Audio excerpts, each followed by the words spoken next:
Hey guys, in this video we're going to talk about how you can get Netflix for free. But before we begin, make sure to hit that subscribe button down below. It really helps me out.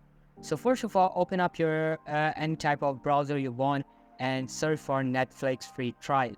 After searching, select the second site that comes up and you can see that there's a big and clear heading starting Netflix doesn't offer free trials.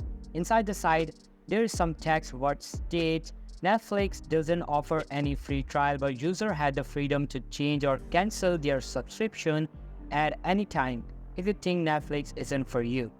Now, open up a new tab and search for T-Mobile free Netflix. Open up the first site, and after searching, you'll be redirected to T-Mobile's website automatically. You can see that T-Mobile's offer free Netflix subscription to its customers. If you want to avail it, simply log into T-Mobile's site and you are done. That's how you can get Netflix for free. So that's all for today's video. Hope you liked the video. I'll be meeting you in the next one. See you soon. Bye.